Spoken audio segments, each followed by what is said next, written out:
Okay, good evening, everybody. Welcome to the Town of New Canaan Town Council Town Hall meeting, regular meeting, Wednesday, July 16th, 2025 at 7 p.m.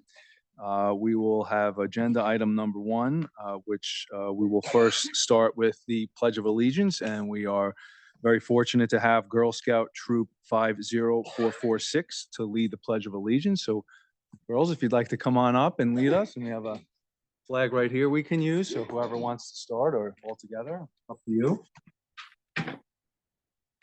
Whenever you're ready.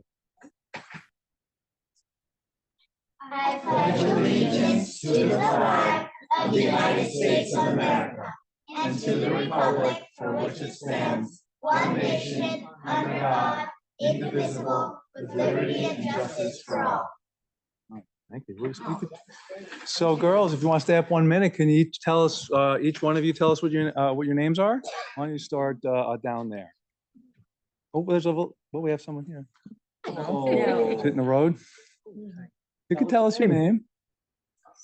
Are you a Elsie? future Girl Scout? Glad you're here. Okay, next. Lila, right? Charlotte. Hi, well, thank you for coming tonight. We really appreciate it, and I hope you're enjoying your experience with the Girl Scouts. Thank you for serving. That was the most heard and hearable Pledge of Allegiance from a young person's group I've heard here in my 2 years on town council. Nice and loud and crisp and clear. Thank you. Very well Nice done. job. Nice Very job. well done. Lots of confidence there.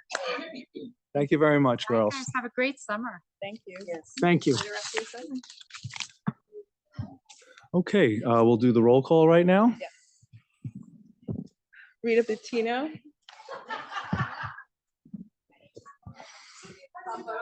Here. Fonz. Luke Kaufman. Here. Mike Morrow. Here. Maria Norton. Kim Norton. Here. Hillary Orman. Here. Christina Ross. Here. Eric Tunham. Here. Penny Young. Here. Jennifer Zonas. Here. We have a quorum. Great. We'll now call the meeting to order, and now we Um, recognize Hillary. Yes, Yes. I think so. Yes. I have two items that I'd like to move to amend the agenda on. The first one is to add public comment. Great. Second. So moved. All in favor? Aye. Any discussion? No. Okay, Motion. great. And the second issue that I would like to consider to amend the agenda is whether we want to have a strict either up and down vote or straw poll about whether to form a charter commission board committee, charter commission. Sorry, it's one of those days. Yes. I don't know that we need to have any discussion about the issues that might come up. I think we just need to have an indication about whether this town council is inclined to form a charter commission in order to consider possibly amending the charter. So I think we should get our heads to start thinking of that perhaps while we're off during August of people we might consider serving on it if we're to say yes. But I don't know that it requires a fulsome discussion. I just wanted to gauge interest. So I'm moving to amend the agenda to add that. A straw poll or a vote? Which one? Well, why don't we have it on the agenda that we'll have that discussion, and then we can decide collectively if a straw poll is appropriate or if we should have a vote saying yes, let's move forward with constituting a commission, and then we can have that further discussion in September. So this way the ball is moving forward. Okay. If we so think that the ball should move Right. forward. All right. So Kim, you Yeah. seconded, or were you? No, doing I'm just curious. I haven't heard from the public on this at all. So I don't really feel like it's time to do a straw poll. So it hasn't been noticed. There's no public, it hasn't been on the agenda. So just like in other issues, I have no idea how the public feels about this. So I don't feel like it's up to us to make that decision without getting public input. Just about whether to form a commission or not? Yes, whether to open the charter, what the issues are, what the public wants, and all that kind of stuff. None of that is what I'm asking to amend the agenda to say. All I'm asking is whether we are inclined to to consider appointing a commission in September so that we can get the ball rolling. Yeah, I Because understand it was- that, but I oh, still, I'm I still speaking- stand on my excuse me. position, I understand what you're asking, and I still have the same opinion. I have not heard from the public, regardless of how it's phrased. There's no input from the public at all on this issue. I think we should, I speak? sure, Penny. As part of the commission process is input from the public and the departments and the commissions and the committees and anybody involved in government or has an interest in government. I have circulated to each of you, and I can do it again, the long list, 3 pages of issues that came, 2 pages, pardon me. Right. Sorry. Let's just get. Yeah. Yeah, we so haven't can had a someone- second. I'll second it. All So right. I will second it. So Penny seconds, all in favor? This is just to add Just it to to the amend the agenda. agenda. Add it to the agenda. That's Okay, correct. so why don't, It's unanimous, thank you. and now we can open it up for discussion. Okay, so can shall I Oh, so finish it'll my be the next- discussion then? Item on the agenda. Okay. Correct, yes. So now that we've amended the agenda, now we will go to public comment, and then we will touch on the charter review, okay? Perfect. Very good. Okay. All right, so we will move on to what is now agenda item number 2, which is public comments. Do we have any public comments to come and speak about any matter that's on the agenda?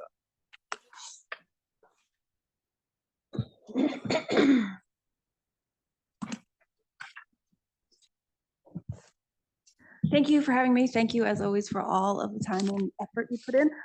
Just wanted to follow up on the last meeting about discussions on restricting gas-powered leaf blowers.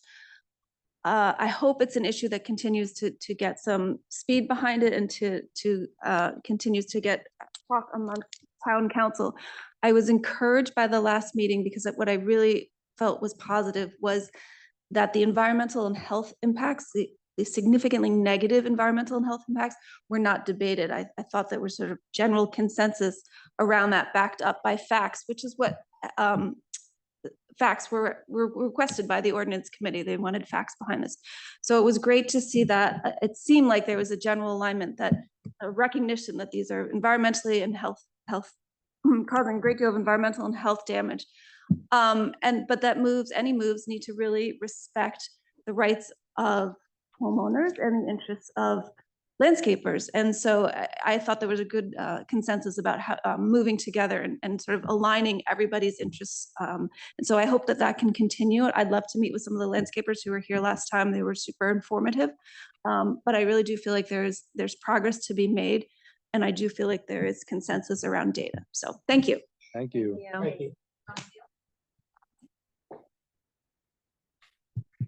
Please be reminded to state your name and address for the record. Thank you. My name is John Seal. Thank you for letting me speak, for opening this up to the public. Just wanted to follow up on my presentation last time. First, I just understand there were some questions about why I was speaking about this or my credentials for speaking about this. I've been researching the issue for about 4 years, since I was stuck in bed with COVID listening to leaf blowers. I was part of the initiative back in 2022 to bring this to the Conservation Commission. That was spearheaded by Linda Andros, who has sadly passed away since then. I've, in a way, picked it up.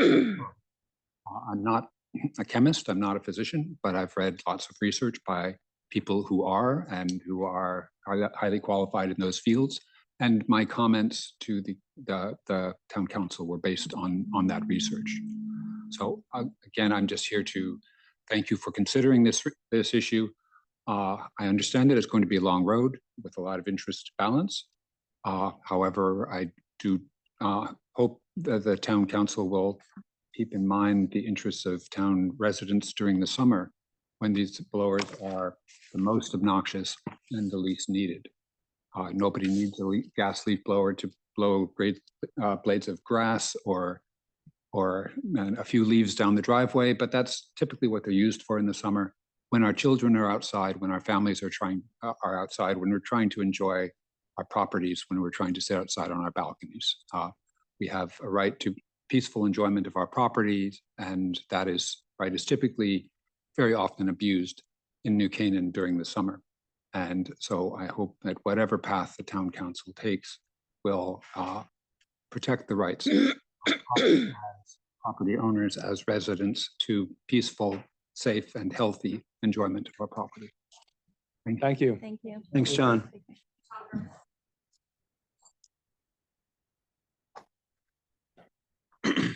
Good evening, Tom Herman, Old Studio Road. And I'm the CTO of a company called EcoClaim. I build software that helps insurance companies measure carbon emissions. I'm also a registered Republican in New Canaan. And I understand as a Republican that there's been a lot of pushback on bans. It's a tough word, unless it's something you want banned. And so I'm here to suggest that there are other ways. First of all, I have an electric leaf blower. I have an electric lawnmower. I have an EV car, as I bet many of you here do. I have an electric snowblower. I have also read most of the research. This morning, I was actually doing carbon emissions calculations for dehumidifiers for work. So I'm quite familiar with the topic in general. And there are a lot of ways to incentivize a transition to electric equipment that don't include bans or restrictions. And I think that's what we should be doing. The state of Connecticut has all kinds of financial incentives. There are green loans. We could partner with one of the banks in town to give landscapers the option for less expensive financing.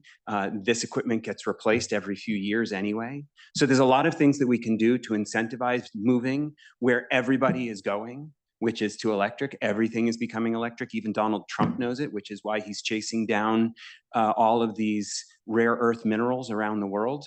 That's where we're headed. We could lead, or we could follow. We don't have to ban. We don't have to restrict. We can just give people incentives. We can coordinate with the local banks, and we can provide information to help people move this direction. Having said that, I'm all in favor of whatever kinds of restrictions on gas equipment you all would like to put in place, but I just recommend an alternative. That's it. Thank you.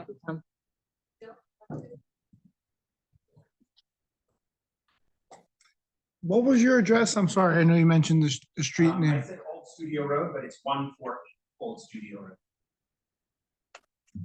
Hi, I'm Jill Agatuda. I live at 78. Your mic's not on. Turning on the, yeah, just Pull it close. And you have to press the button really hard. There you go. Sorry.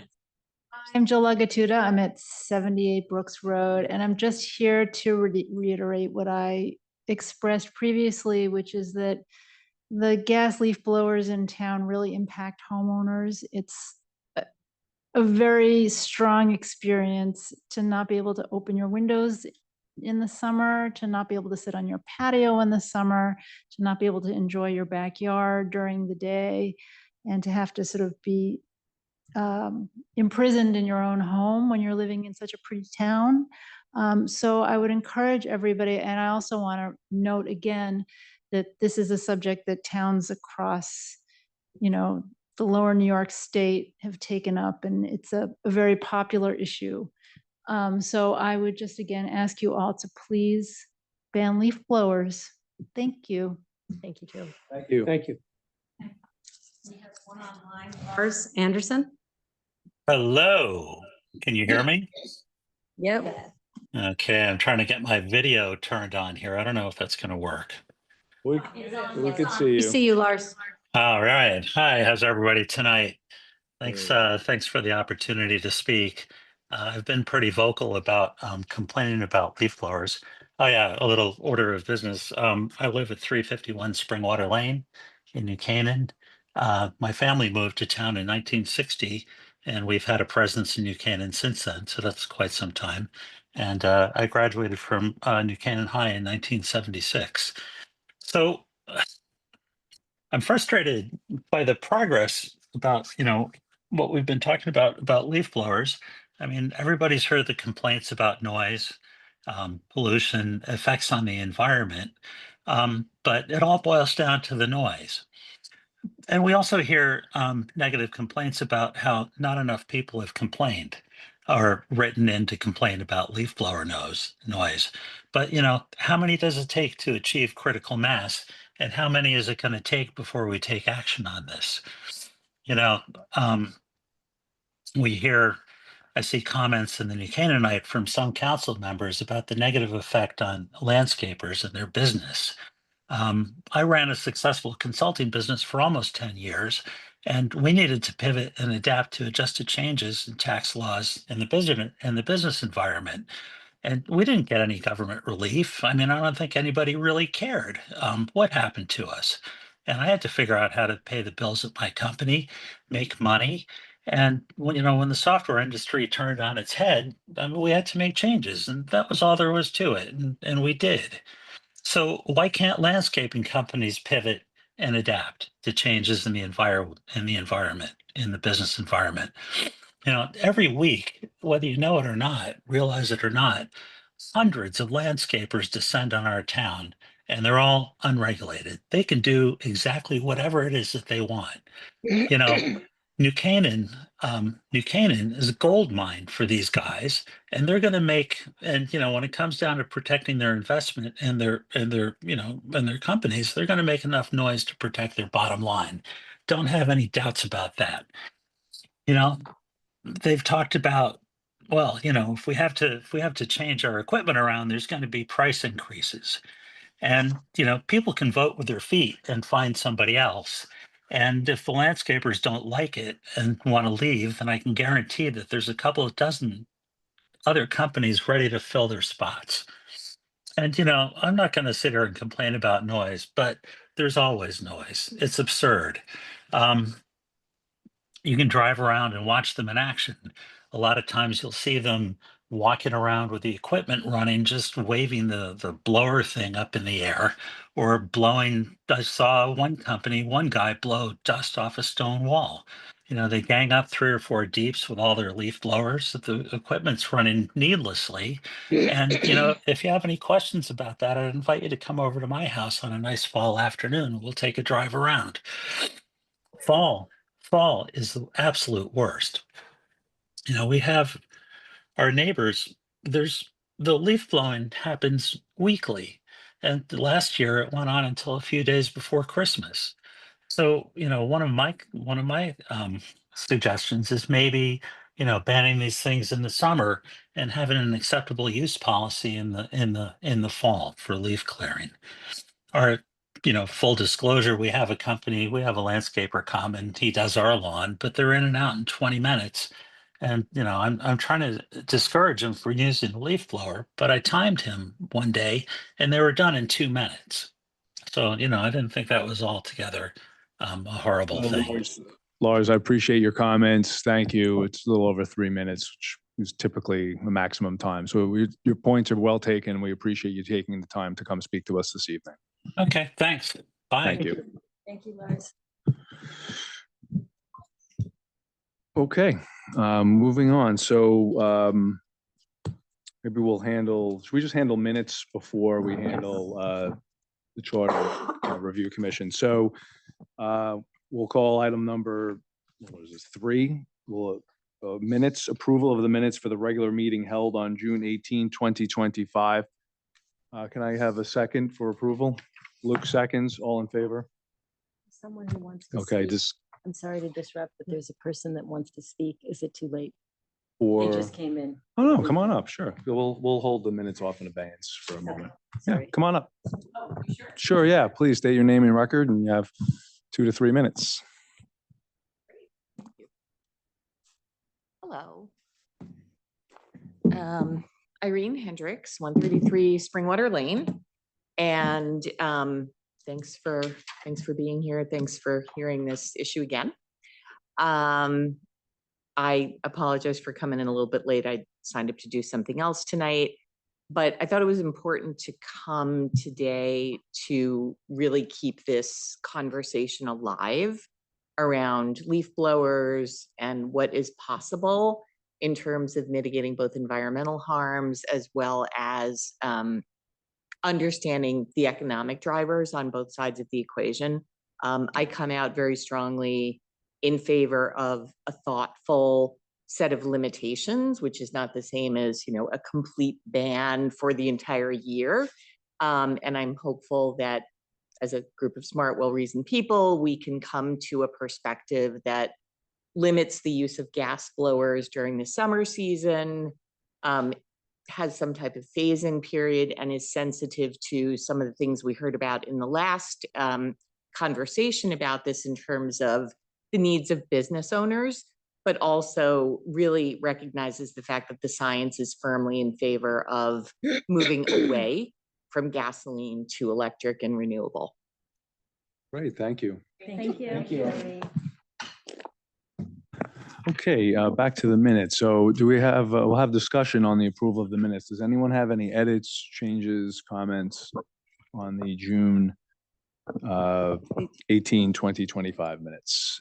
Having no edits or any comments, we will now move to the vote. All in favor of the approval of the June 18th, 2025 minutes? The motion passes unanimously. Who moved and who second? I moved and Luke second. Okay, so now we'll move on to what's been added as we'll call agenda item number 4, which is a discussion on the constituting a charter review commission. So we can now have discussion because it's on our agenda. So if we want, we can just move straight to discussion on whether we should constitute a charter review commission. And I guess I could at least kind of frame, I think, where I think it should go and what the genesis of why I'm putting this on in this manner rather than what I would normally do is have had it on the agenda. We've had discussion on this. We had a panel come on in to speak with us to provide us insight on the last one over 10 years ago and our obligations to move forward and consider whether to convene a charter commission. I remember Penny Young was part of that panel, and I thought it was extremely, illuminating. So moving forward, the issue popped up over the past 48 hours as to why the charter review was not on this agenda. And my opinion was, well, I haven't really heard too much about any type of energy or motivation or really impetus to move anything forward other than waiting until September, which is what I had originally discussed putting on. Right, and Hillary was part of my discussion saying, let's just put it on in September. We'll handle our meeting tonight and move forward and get into charter review as we kick off the fall. But the issue of having it come up sooner was raised by a member. And initially I was a little hesitant to get off my position of having it on in September. But I always want to be responsive. And I had, requested to, understand, well, what is exactly we think, or who's proposing anything to change in the commission, the charter. And Penny Young had provided a lengthy list of ideas and items she believes should be looked at for the charter. So I said, you know what, it makes sense, I thought, to at least gauge the interest of the town council at this point, what direction we think we're going to move in terms of whether we want to constitute that type of a commission. I just simply have no understanding of a straw poll or any temperature overall to gauge our body's interest in moving in that direction. And it's a discussion that needs to be had in public. I can't do it via text. I don't do the one-on-ones. So I think it makes sense at this juncture to at least understand from each member here, do we believe that this is a direction to move in to actually constitute a charter review commission, or do we not believe that it's necessary? So my, at least, concept was to really have a straw poll to understand what is our interest right now. Do we want to move in that direction? Because if it's, listen, let's move in that direction, and then we can get to a vote to actually convene it, and then we have to then constitute it, have people appointed to that commission. So in other words, it's a long-winded way of saying, I don't know where you all are at. And if you're interested in moving in that direction, we need to have that discussion in public. And I think Penny was right to, talk to me about it and say, this is something we should bring upon us now, at least to have that discussion. That's how I see it. Do you agree, Hillary? Yes. Great. So that's at least how I would frame the discussion. And I think it would be helpful And I enjoyed reading what Penny had put together and compiled because it answered a question I specifically put to her. So I would like to at least have Penny start off with, here's what I'm thinking, and then I'd like to get everybody's opinion. So we're doing this collectively in the public's eye. Nice job, Mike. Thank you. Christine, I'm sorry. Penny. Where's that list? It was emailed to everybody, but, and in your. It has been forwarded to you multiple times. Thank you. I mean, seriously, multiple times, over the past 2 years. When the Charter Revision Commission, rewrote and updated the charter, they put into it that the charter, ideally would be looked at every 10 years, so that we are kept current as a government as to how we govern ourselves. The world moves on year to year. There are all kinds of changes in how towns govern themselves. And I think it behooves us to take an inside look at ourselves like we have just done with the town council rules. I think it's a healthy exercise. We don't know what's out there that would be a more governing efficient or cost efficient way of governing our town. Part of the process is the development of this list that you just have in your hand now. This list came from the past Charter Revision Commission. I did not compile it. And it was all issues that had been identified by the 9 members on the commission to study. A number of them they did study. And then they got to the point where they said they've got to bring it down to just a few issues that they study in depth. Because if you have too many things that you're studying, you don't have enough time to give any one of them the amount of time and research energy that really would generate a thorough research of the issues. These topics came from department heads. They came from boards, commissions, councils, whatever, RTC, DTC, anybody who had any kind of contact with the government.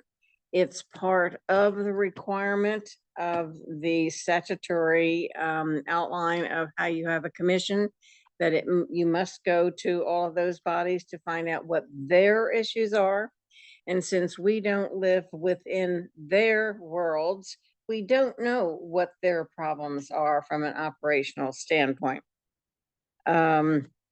So if you form a commission and the commission goes through the process of reaching out to all of those bodies for input on what are the issues that they need help for, some things can be a mere change of a regulation, or it could be an ordinance, or it could be an administrative decision on how they operate. Other things are statutorily part of the charter. I'll give you just a couple quick examples. And these, as I said, came from input from former individuals who were in this position. Board of Selectmen, how many selectmen do you have? Do you have 3? Do you have 5? What's the length of the term? Is it 2 years? Is it 4 years? What is it? What are the responsibilities of a first selectman? Do we go to a town manager structure and have the first selectman as the political head of the government? Is the town clerk elected or appointed? Is the treasurer elected, or is it part of the finance department where the director of finance is the treasurer? And in an election, we have candidates have run for first selectman, And if they are unsuccessful, they bounce down into the second selectman or third selectman positions. Is that the way to do it? Or should the selectman and second selectman and third selectman be separate elections in and of themselves? So there are all kinds of very complex questions that need to be researched as to how others are doing it, and is it more effective than the way we are doing it? And that is purely and simply what my goal is to have us look at ourselves and know who we are and whether or not we're having the best government we can possibly have. Thank you, Penny. Okay, so, having heard that, and we've had this list, and we've had, yeah, How come the Board of Ed is 75% of the town budget and they have a lot of operations? How come they're not part of the charter review? Are they on here? As I said, these were questions that came out of the other commission. As I said, I did not, structure, but that certainly. I mean, would- because we did talk about during the budget process, like, are we doing things, the same questions you just said Right. about the town? Would they not be healthy to look at? For the So board that's- whatever from a charter perspective is regulating our relationship with the Board of Education, that certainly would be open for further study. Right, I mean, I know a lot of it's driven by statute, I get that, Correct. but there's a lot more that happens than just Absolutely. mandates. Absolutely. No, the Board of Ed is mandated, they're driven by the state. They report for budgetary reasons to the town, but they are overseen, they're a state agency.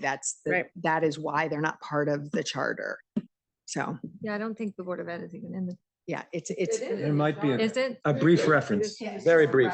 You can't, there's legal reasons why they're considered official agents of the state, which you would know having been on the Board of Ed. Right, so I they think the report to legal us thing from a they do- budgetary standpoint, but they're overseen from a rules and everything else as a state agency. But just to be fair, the Board of Education's responsibility lies in education. The town has granted them authority to govern over and do construction expansions of buildings. That doesn't necessarily fall under the same category. Well, they like, when for those of you who watched the presentation this week, they're looking for some additional school building projects, and that they're going for state funding, and there's very strict requirements around the state around education. 5 to 10% of it would be state funded. And it's very strictly Yes, adhered.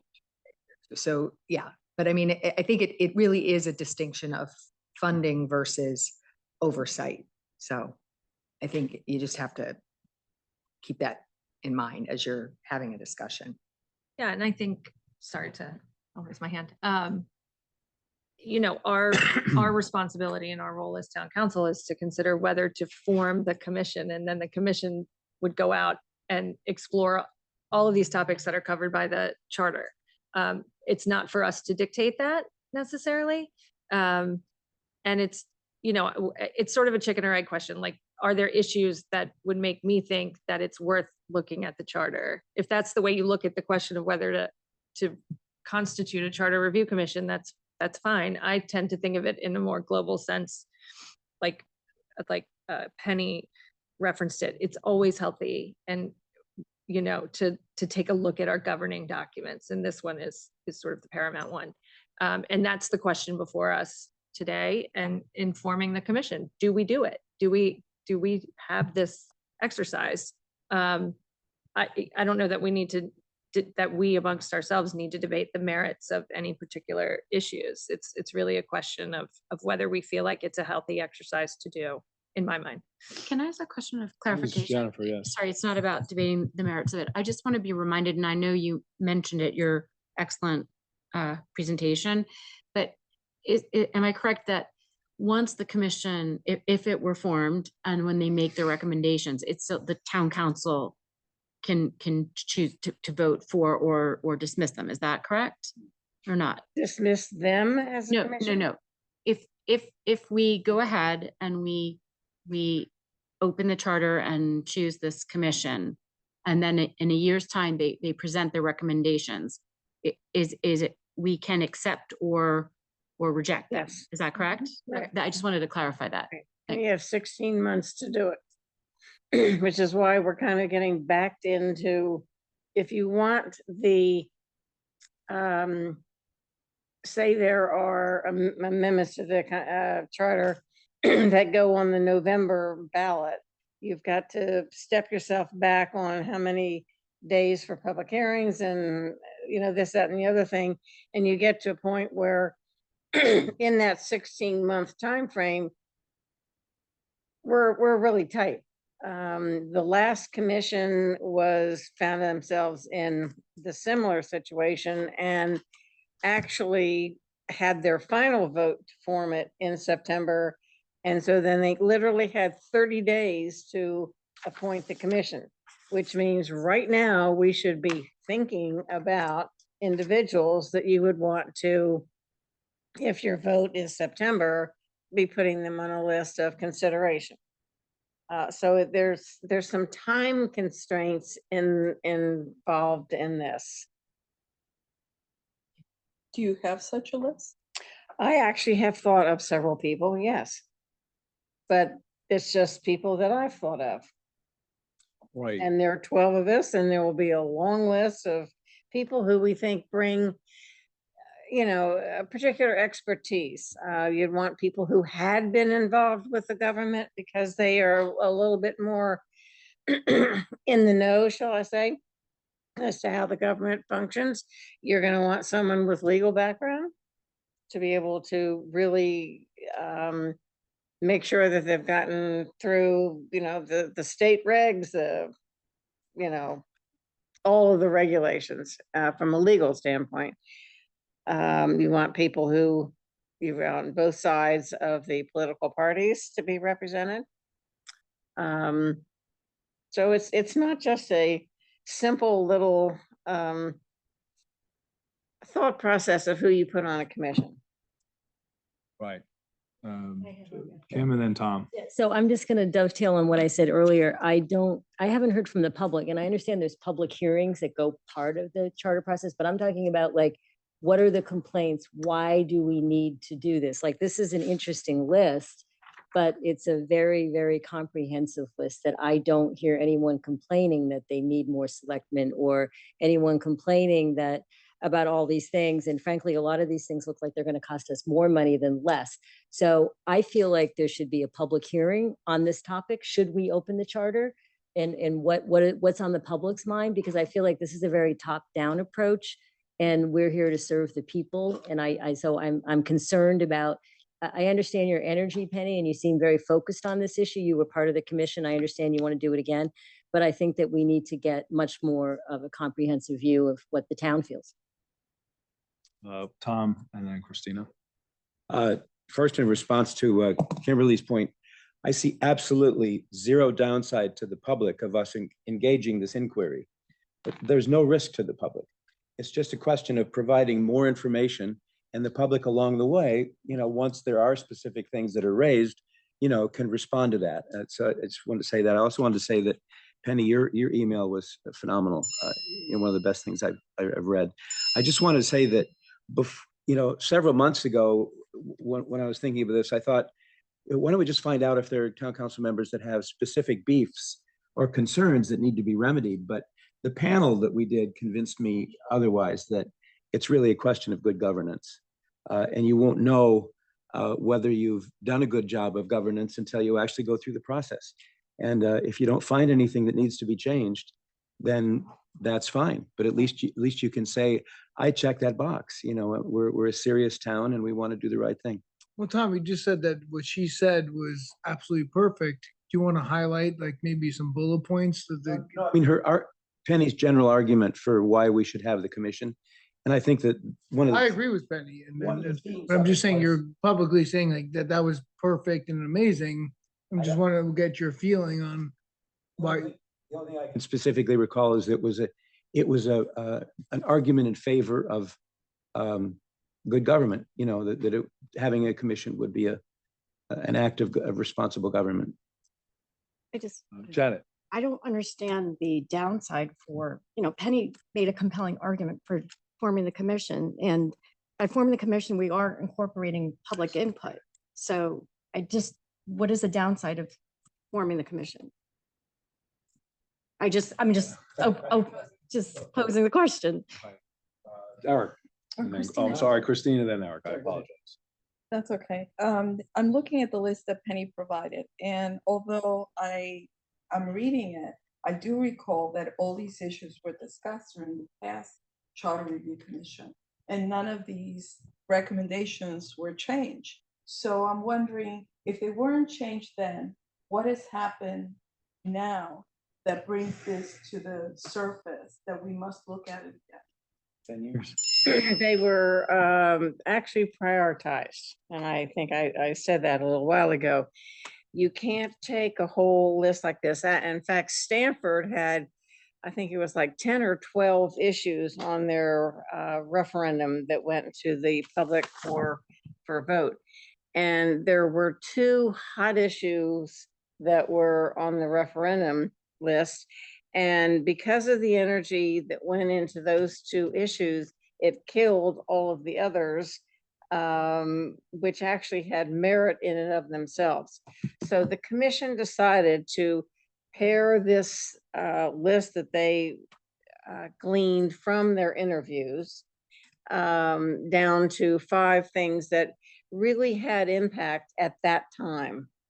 The primary one was the structure of the Board of Finance reporting, where the first selectman Chair. formed the budget, and the first selectman selected the members in the council and the committee, and the first selectman chaired, the body. So the feeling was there was no checks and balance in effect as to the power of the first selectman. Hence, it was really thoroughly studied and restructured. Eric. It seems to me that the forming of a charter review commission is something that has historically been done about every 10 years. As a matter of course. It seems like it's our responsibility to take a look at the charter every 10 years. And the way we do that is to form a commission that thoroughly reviews it. The way I understand it, and someone can correct me if I'm wrong, that's part of our job. And so what we're going through is a normal part of an every 10-year process to take a look at the town charter. And I see absolutely no downside to doing that. I don't know that we need to engage public comment about whether we should do that. If that's been a practice of this body for the past multiple decades, I think we go forward and do what we're supposed to do. What is the rule about when it can be done every 10 years, but is there a requirement? It has to be in any time frame. Every 10 years, you have to consider whether to Okay. convene the Charter Commission to take a look to see if anything has changed. So we have an obligation to consider whether to convene. We don't have an obligation to actually convene. It's up to us to decide whether we want to convene this commission. Go take a look, tell us if there's anything out there, solicit input from everybody, the departments, the general public.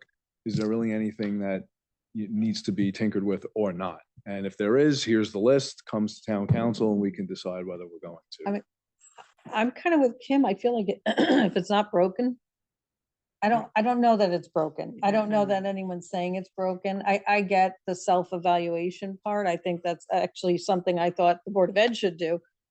I think if you're gonna do it, you should include everything that's in the charter, which includes, the Board of Ed. Like, if you're gonna do it, you have to do it in whole, or, but I am leaning towards if it's not broken. Well, I think with the Do we know? charter, when a charter review commission, there's nothing off limits that's contained within the 4 corners of the document itself. Anything within the 4 corners of that charter is subject for a review, analysis, and proposed changes. So if it's in there, it's getting looked at. There's no cordoning off, well, this is X, Y, and Z. Yeah. The statute's very clear on it. It's a charter review commission. In the 4 corners of the document, it gets looked at. And then we can decide whether. Well, I'm anything- always one for digging in, but for this, I kind of feel like I feel like things are running well, but, you know, I understand people wanting to Kick the tires. kick the tires. Yes, Kim. Yeah. So, I mean, one of the concerns that I have when Tom says there's no risk to the public, I don't agree with that. And if Eric, we did it this way before, that doesn't mean we should do it again the same way. I think there were some FOIA complaints over the way the interviews were done. So I feel like there is a risk to the public. I feel like the public was not involved in the gathering of information. And we're talking about the town constitution. This isn't just some little document or an ordinance or something that could be changed. This is a huge part of our government.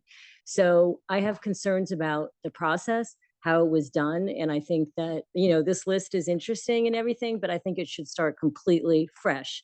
And as Christina said, all of these recommendations were already considered and not adopted. So why are we spending time going over those when we need to have a fresh look? But I have no idea how to correct the process. Interviews were done privately, and there was a, you know, a FOIA situation. We had to spend legal funds on it, and it didn't involve the public. So frankly, I think there is a huge risk to the public, and I think that, you know, that has to be looked at. Just real quick, I think we're putting too much emphasis. This is just an example. If these are the only issues that we came up with, I would vote no.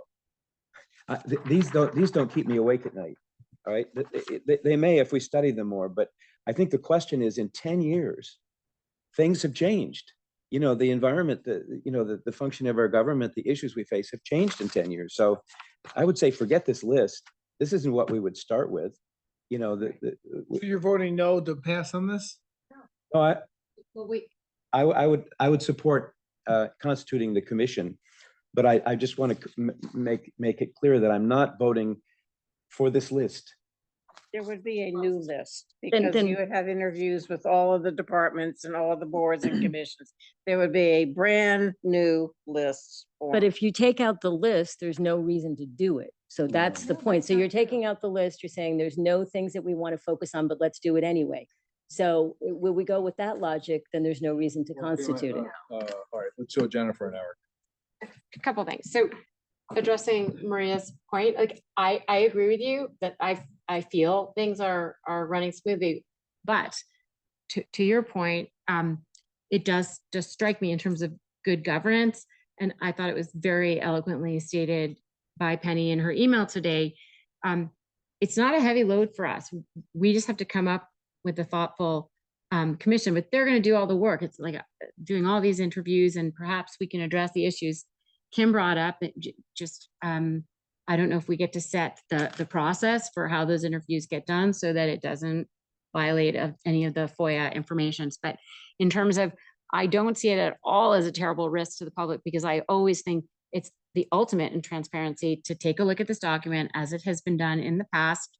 No harm, no foul. Let them make their recommendations. This was just a guideline. It could be many completely different and fresh new things that they come up with. We take a look at it. If we say, hey, it's been working beautifully and well, no harm, no foul. But if this is part of the process and it goes on in other places in the state, why wouldn't we be as a body seen to have been thorough and transparent and exercise good governance? Yeah, I think if the recommendations come out of private meetings, that's a big problem. I So just said we could revet the right, I process. don't know what other towns do, but I think that before I agree to vote to constitute a commission, I'd like to know how that's not going to happen again, that we don't have to go to the FOIA board and discuss what happened in the gathering of the information. It was resolved. So hold on. Resolved, guys, but it hold on, wasn't hold- resolved Hold on, without hold on. a problem. I can't have Eric's turn to speak. Wild West free for all here. I'm very respectful of you all, and I never want to say stop talking, but we all, I mean, I'm talking to everybody. So Eric, go ahead. I happen to think the town runs very well. I've been impressed with everybody who works for the town, been impressed with my colleagues on town council. I think the purpose of forming a charter review commission to look at the charter is to ask ourselves, is it running the best way it possibly could? And you don't know the answer to that question until you form the commission and you appoint people to study that question. So I think there's benefit to doing it, and doing it every 10 years just happens to be the way that it has established. I'm not arguing for doing everything exactly the way we've done it in the past, but it seems to me to be sensible for every 10 years to take a look at whether we can do what we're doing better. Eric, Christina. I agree with you in some respects, but I also remember what happened during the last Charter Review Commission and the FOIA and the complaints and the closed door meetings and the lack of communication. And then bam, you were presented with these changes that you didn't have an opinion to give because it was too late. And then it came to the town council. I did not sit on town council at that point, and for an approval or a vote. So then it goes out into the public and there's a referendum if needed on certain subject matters. And it's out of our control completely. I would feel much better taking it a little bit slower in deciding or describing what the constitution of that committee will be, what the limits will be, the openness, and also the specifications that if anybody really steps out of line like they did last time, they would be removed from the committee. There was a chairman appointed to that committee that was removed within a very short period of time, not by his own volition. But all of a sudden, there was a bait and switch, and I didn't like that. We should take this matter seriously. I have When to we object to choose that. somebody- Hold on. Let Christina finish and I'll recognize Tom and Penny. Please, I take offense to that, by the way. Go ahead, Christina. just finish up. When we constitute a committee or a commission and we choose who the members are going to be, it has to be under some understanding of what the parameters are. And I just think that we need to have that control before we open the gates and let them propose something that we may not agree with. Tom, and then Penny, and then I think we need to wrap this up. I'm just saying for the record that I have it on very reliable sources that the chairman was not dismissed from the council, but he resigned. So I think it's disrespectful to speculate otherwise. Penny? That was going to be my point. The chairman of the commission was seriously ill and found that he was unable to remain in his position, and therefore he stepped down. The FOIA issue has been resolved, and the commission going forward will obviously be able to be working under different regulations that were misunderstood at the time of the commission. That's all been discussed. FOIA's always been, thoroughly involved in those discussions. So the problems that were attendant to the former commission don't exist today. Yeah, I would need to know a lot more about that to vote to open the charter. I do think it's a healthy exercise to look at the town government, but I think the process outweighs the risk of the process and what happened last time. And me not knowing what the new process would be to interview people and have them be candid enough to tell you what they really think the problem is, but have it be in the public. I don't understand the process of how that's going to work and comply with FOIA. And then we're going to get reliable information. And then like Christina said, it goes out to the public and the public could have a referendum on it. And meanwhile, I don't know how that information is gathered based on what happened last time. It was a big mistake. I get it. Listen, everyone's points are well taken, and everyone's, I hope, respects each other's points, even though we may disagree with them.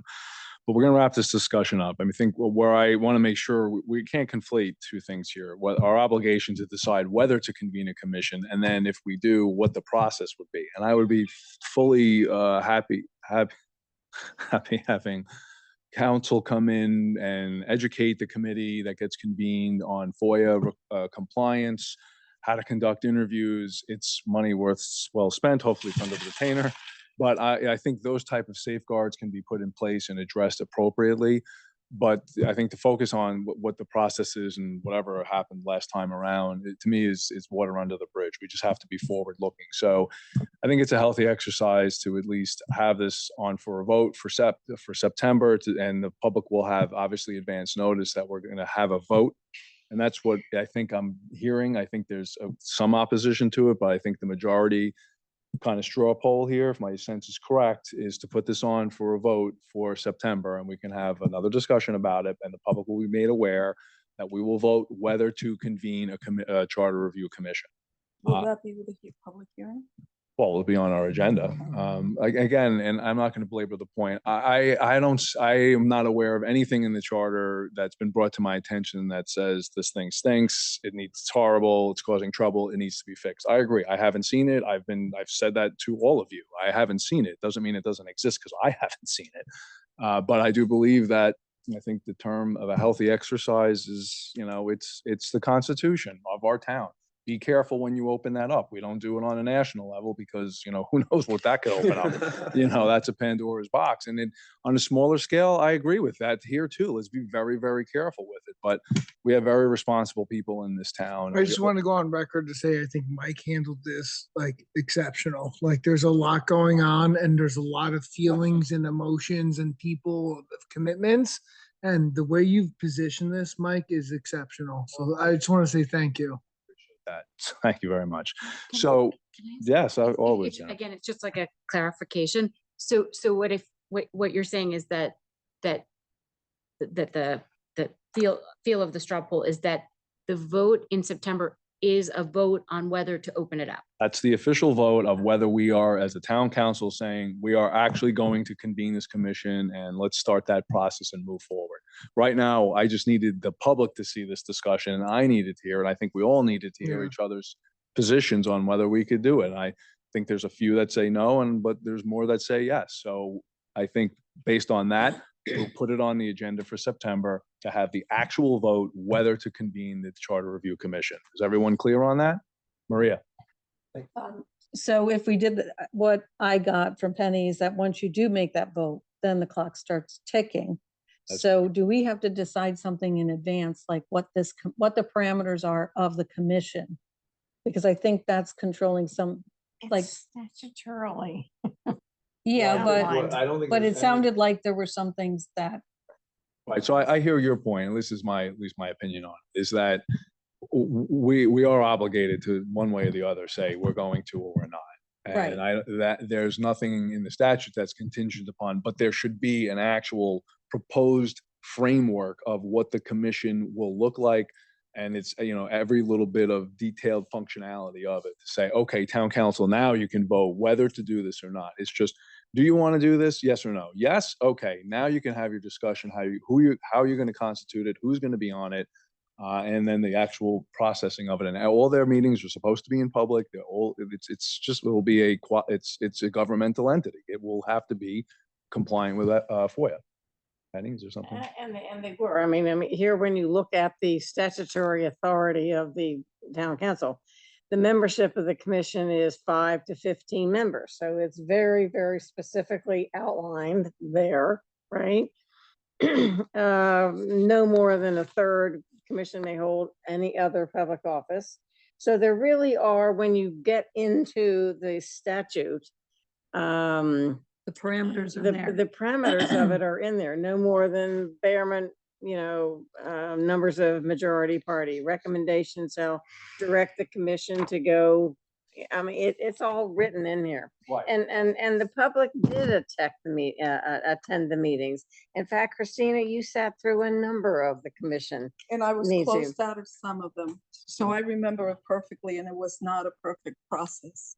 Okay, I would just suggest, just to put a little bow on this, that all of us go to the statute, see what it says, see what that provides, see if you can have your questions answered between now and September, and we should all be prepared to vote on whether to constitute a charter review commission at our September meeting.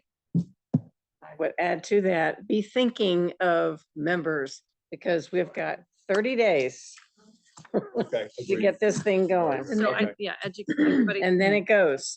All right, let's move it along. Next up is I guess it's item number 6, gas-powered leaf What about the blowers. financial update? Oh, sorry, financial update, and Kelly Lentz, that'll be number 6. Apologies. Hey, Annie.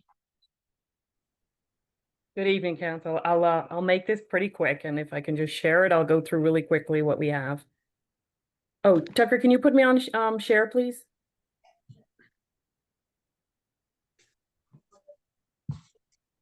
Thank you.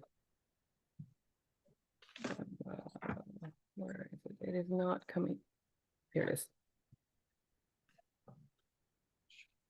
All right, you're able to see this report? You can see it, Ann. You can see it, thank you. Okay, so I'll do a high overview. This is our estimate right now, or we have a couple of adjustments making on, but we believe to the good, between our revenues and expenditures, we're gonna have about $8.3 million. The biggest reasons for this surplus that we have, as you know, we had a lien sale. So that brought in approximately over $2 million on that, as you can see with the tax collections, certainly the prior years. We also had over $800,000 in unrealized gains for the year. We had conveyance fees came in slightly high, well, a lot higher, but we also had a large conveyance done with Riverwood, so we had a increase there. And we also had 2 major building permits done, so that's why we saw such an increase in those building permits. On the expense side, I have that I believe we're going to be in at 876, but it's probably going to be closer to $1 million in savings plus. We have some purchase service properties that we don't need that service, so those monies come directly back to the fund. We had a couple of savings in personnel based on changes with people leaving in open positions for a couple of months until replacement, so they generated some savings. And then you'll see under other objects, a negative 800,000. We briefly touched upon this. This is ARPA funds that we will be transfer. ARPA funds we took back into the general fund for reimbursement of revenue, and we've decided to put them out into our special projects fund for 4 projects already approved, and that will be coming at a later date. So that gave the ability when we did the mill rate to put 2.8 increase to our fund balance, which allowed us to use 5,750,000 towards the mill rate calculation to bring it down, so that we could give back some of those funds to the residents. So that's a quick overview. So if there's any particular questions, I'm happy to address. Questions? Janet? What line item is the unrealized gains in? It's in the other revenues up above, where the savings is 2.9. Okay, thanks, Ann. Sure. And we normally recognize unrealized gains in an income statement, or what am I missing? We do. The unrealized gain or loss, we do when we have our investments that are out there right now, and we have to bring the mark to market. We have to do it between the realized gains obviously are going into our investment income account, but we do have to do the up and down in terms of what's happening every month in the market. And we're very fortunate right now that we're having some unrealized gains. 2 years ago, we were having significant unrealized losses. So it's definitely an unknown every year based on the market. Okay, any other questions? Comments, concerns? No? Okay, thank you very much. Okay, thank you. Thanks, Ann. All right, we'll move forward to item number 7, gas-powered leaf blowers. Follow-up discussion regarding next steps of possible ordinance limiting the use of gas-powered leaf blowers, 10 minutes. Me. Okay, so just to frame this, and we've had a lot of discussion and there'll be more discussion, but I think for the purposes of what I wanted to at least address tonight, we've received a lot of comments on this issue. I know it's been in the press as well. We've been receiving emails as well on it. I think we're all in agreement. It's a complicated, multifaceted issue to tackle. And there's passions on both sides, and there's definitely great arguments to be made on both sides. And my personal opinion is, and I'll kick it around to all of you, is that because of that, I think this concept of convening a task force to take a closer look at it and have that task force really dig into the serious amount of implications of a ban or of restrictions would impose upon the town, and the burden or lack of burden that it would present. There's so many components to it, and one of the things that's really sticking in my mind probably most is how in the world to enforce that. My personal opinion is to not give it to the police. That's not something that they should be handling. But then, okay, great, what happens next? We had the fortune here of Tom kind of framing out a multitude of these issues with kind of little drop-down menus, as I call them. I think there's about 7 large topics and then, multiple subparts for consideration. I think all of it's valid. I think it encapsulates, I think, the entirety of my understanding. And we'll make this a part of the minutes of this meeting so the public has it as well. So it's always full disclosure and fully transparent. So what I guess just to frame this discussion is I really just don't want it to be unwieldy and go on for a very, very long time. I think we owe it to our public and ourselves to continue to keep this thing narrow and narrow down, refine it. I think we have to get a task force convened, and on the quicker side, and when I say quicker, meaning if anything will be considered and implemented, there's a lot of runway that's going to be needed here to get that underway before anything could maybe even be considered to be implemented by the summer of 2026. We're already, halfway through July 2025. And something of this magnitude that affects so many different sectors of the town and so many different lives, I personally don't believe it's anything that can be done in a slapdash 30 to 60 day timeframe. That's my opinion. I think there's just too much going on here to have us do something so quickly. So with that said, I want to hear people's thoughts on how Tom framed it out. Do you think there's something else that should be listed on there? And what is your thought about a task force and trying to get that, whether it be a vote to convene it, and then we figure out how we're going to constitute it and what it kind of should look like. So Eric has his hand. Tom, thanks for laying this out. It's an awful lot put together, and I think it's a good framework. My question is, and my concern is, I would like to know what exactly would be the purpose and objective of what this task force is to do. If the task force is simply to research all the impacts of this, that, the other thing, and not make any substantive move in one direction or another in terms of recommendations, I don't know how far that gets us ahead. So I just want to know what the objectives are for the formation of the task force. What's their job? What are their marching orders, if you will? The way I look at it, in at least my opinion, and everyone has an opinion, is it's too much of a load for the town council or bylaws and ordinance to handle on its own. I think we would need, stakeholders involved in town. I think some people from the town government itself to take a look at it and then actually make a proposal to our bylaws and ordinance committee to say, hey, look, this is what we, after soliciting this input, listening to stakeholders, experts, residents, landscapers, here's what we think the bylaws and ordinance should consider and could be palatable for the public, and something that could potentially be workable in terms of an enforcement mechanism.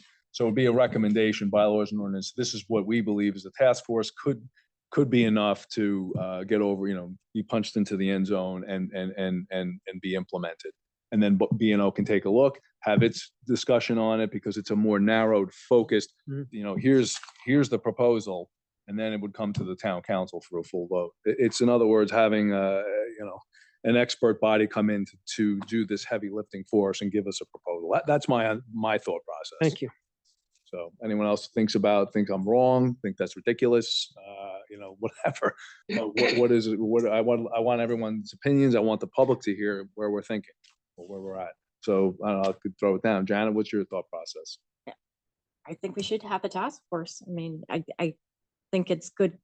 It'd be thoughtful for us to examine every impact, whether it be health or, the environment, down to enforcement.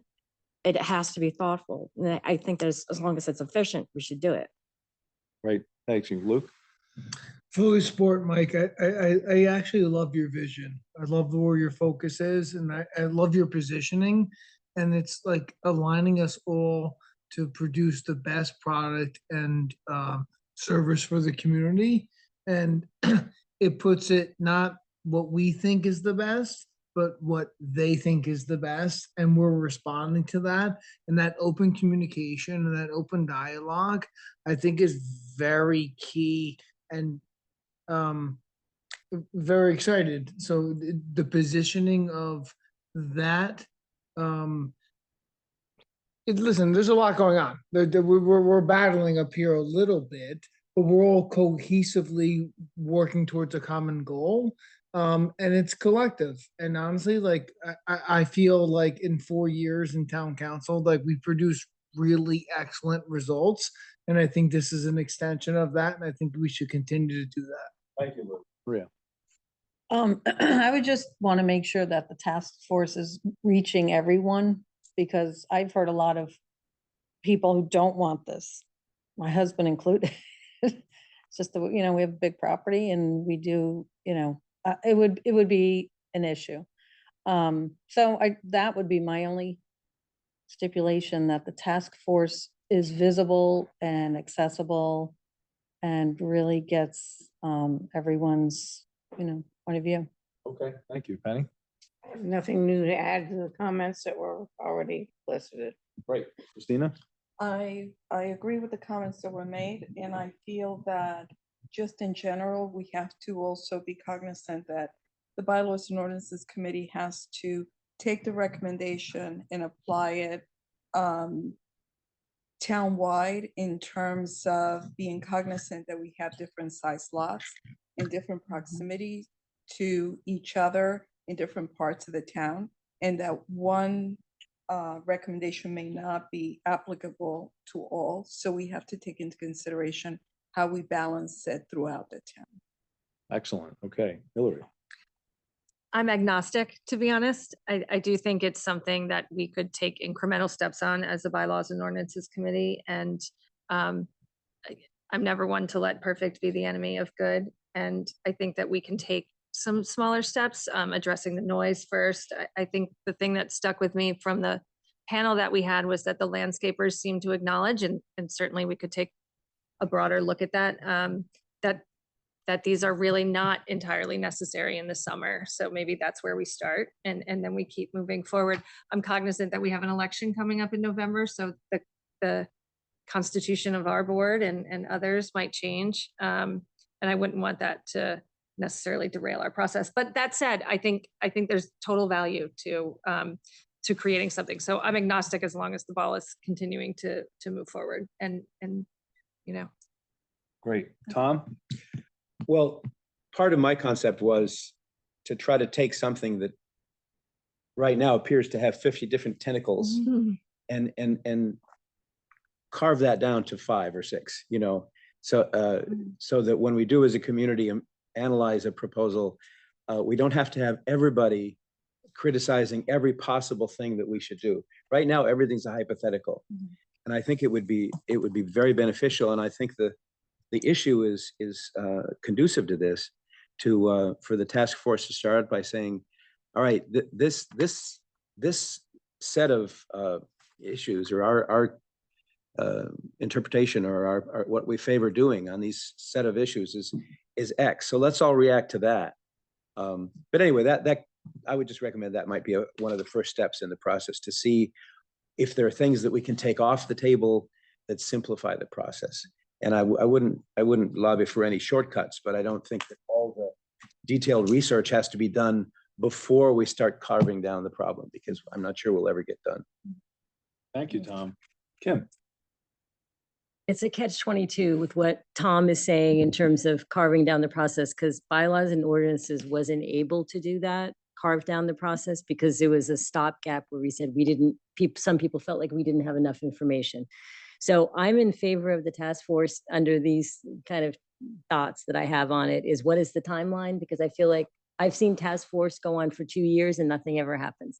So I'd like to get a timeline on it, because it could just keep going and going. I'd also think that, the expectation from council should be set on how many people do you want surveyed? Because we talked about a survey. So in order to do a survey, it would be good to have some kind of a budget, because to get real data, it takes, a survey expert. For instance, I know on Health and Human Services, they're doing a survey. They did the behavioral health survey, and they're doing one now for seniors. They found $5,000. That seems to be sufficient for them to do their survey, because I would hate to have people spin their wheels and then people say, well, we didn't hear from enough people. We've heard from 80 people.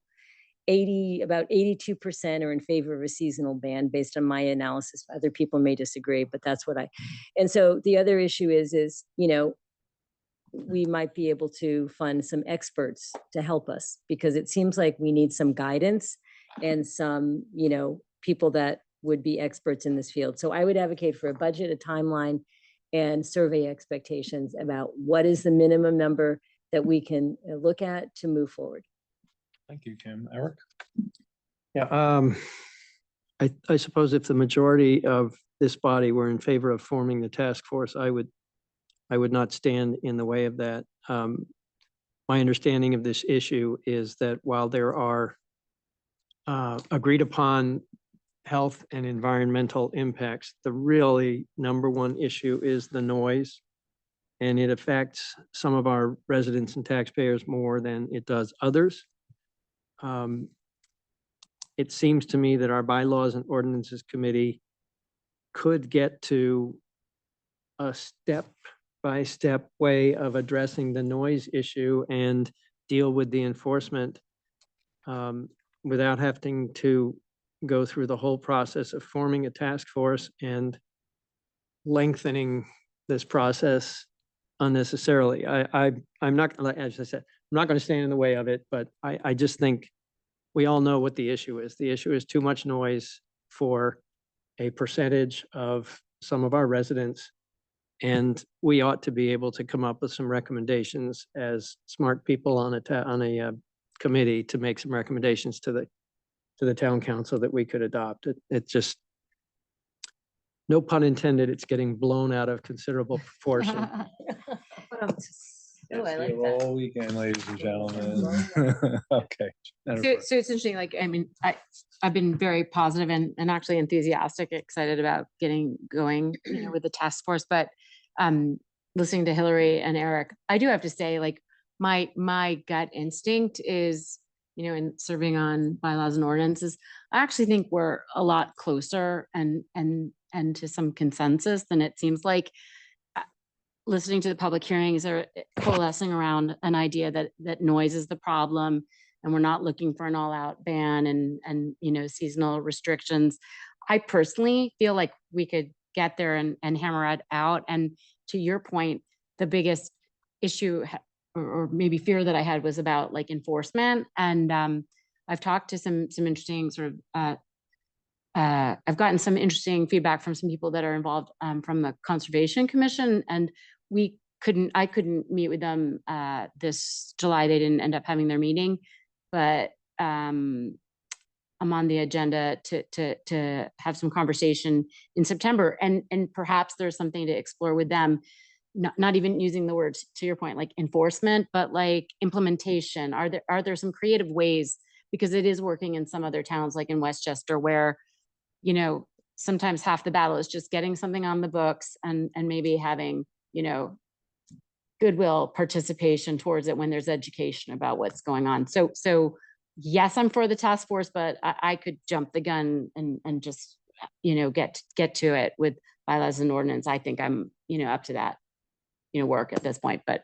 All right, well, I appreciate that and everyone's comments. So, well, let me ask you then, I mean, if the B&O feels that there's some type of incremental step to get moving, that they can, handle that load over the next X amount of months. And if you think that's maybe the better way to go, I'm fine with that. It could I be a just don't parallel know. path too. It could be something where if we do feel like there's coalescence around a seasonal restriction or, something incremental.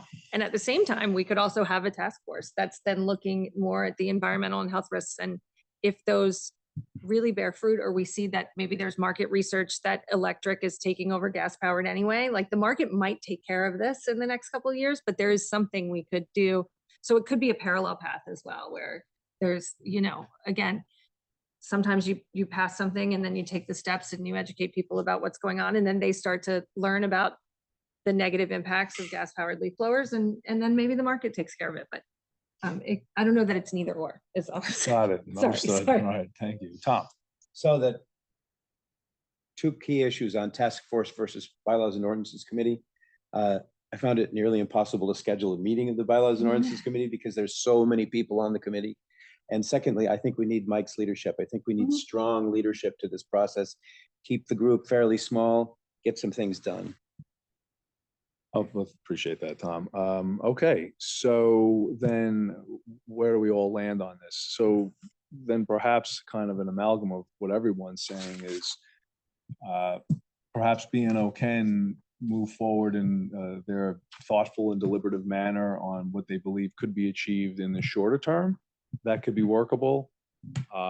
This way, at least, like I think everyone's agreement, especially for the public to understand, we are moving forward with it and trying to address the issue on a on a quicker basis and a more comprehensive, maybe scheme, so to speak, is something more of a product for the task force. So this way we can move on a shorter term and then also have our eye on the longer term and that more of that comprehensive kind of remedy / solution. If that's agreeable, then we can do that. And I would suggest B&O, as usual, does a great job, move forward on their process of what they can get done over the next couple of months.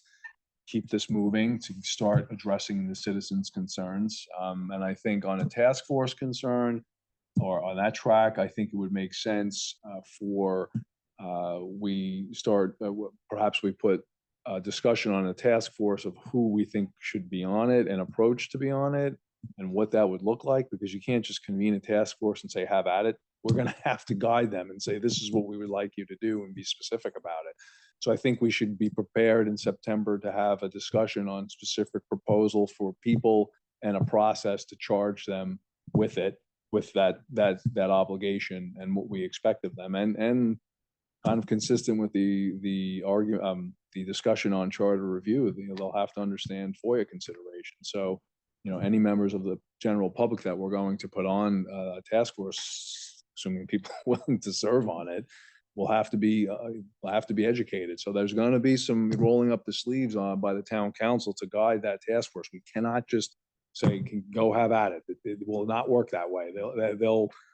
It'll collapse, it'll be useless, and we'll get nowhere, and this is a big waste of time.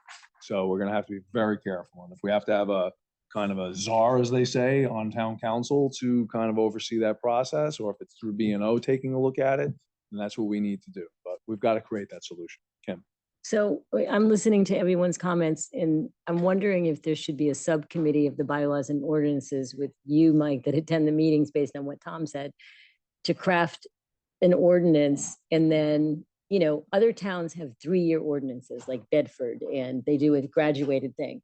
So that the B&O subcommittee comes up with short-term relief, and then the longer plan is to do a study of what do people want. Because towns go to, more extended bans, they go to year-long bans and whatever. So it just sounds like a lot of work to do both, but we kind of talked about forming a subcommittee, but it wasn't an official subcommittee. But Tom says it's too hard to get everyone on bylaws together. So my concern is that this is going to stall out. It already stalled out in 2022. It stalled out or whatever. It didn't really go anywhere this year other than it coming to the town council. So I think we need specific directions for bylaws and ordinances and who's going to actually craft these solutions short term, and then the long term is the task force. Yeah, again, so bylaws and ordinance has a lot of people on the committee currently. Within the committee itself, you can decide who should take point on that. Have 2 people say, okay, we're going to take point on this particular issue. Here's what we think we could achieve in the short term. Bring it up to a full B&O meeting, and then bring it up to town council. I mean, it doesn't have to stall out. That's within the province and the authority of B&O. So that can schedule something up in late July, August, and have that discussion. So I don't think it needs to necessarily wait around for anything. The task force can just be convened, separately on a separate track. So in other words, B&O can move immediately right away and have your discussion internally to say, this is who's going to run point on this issue. I'm not aware of B&O's any agenda for B&O right now. What else is out there? I mean, I know e-bike is being looked at, but there's a lot of laws that are currently in place right now. So I don't know what B&O's workload is right now. So if it's not much, then this should be elevated. That's my opinion, but I'm not on the committee. So you guys gotta let me know. I could be wrong. Well, we've got quite a number of First Amendment issues that we've been putting off for many, many months. And we should probably turn to those. One of the things that I thought we might conceive this as the Bylaws and Ordinance Committee being the group that drafts bylaws and drafts ordinances, but setting a major policy decision like this is, to me, is not really in the purview of a Bylaws and Ordinances Committee. You know, we weren't really put together to have that skill set. I return to my point that I think the task force should act first and see if we can narrow the issue to something that is much more manageable than it is right now. Anyway, that's Understood. Jennifer. I'm sorry, and I know you don't want to keep going around. I know I'm gonna just sound really naive. I think we've been hearing from the public. We had some great discussions. You brought in a lot of great information. That got us to looking at other towns than Westchester and some of our peer towns. Like, I almost feel like I could just put out in a B&O meeting, like a starting salvo. And then the biggest problem was, like, you know, maybe I'd compromise with Eric. He'd think I was a little too stringent on my restrictions. We'd meet somewhere halfway in the middle on a compromise. It'll look a lot like some other towns. And the main thing we have to solve is just how we're gonna, quote unquote, implement it. I'm not even gonna say enforce. It just seems much easier to me than this is all about. It is, So- Jennifer. I completely agree with you. Okay. I think if we did that, we could have a public hearing. There could be maybe 3 choices, or there could be a little bit of a menu. Some people have talked about, depending on the acreage, that could be put in there. Some people have talked about how many leaf blowers on, you know, a ratio of leaf blowers to acreage.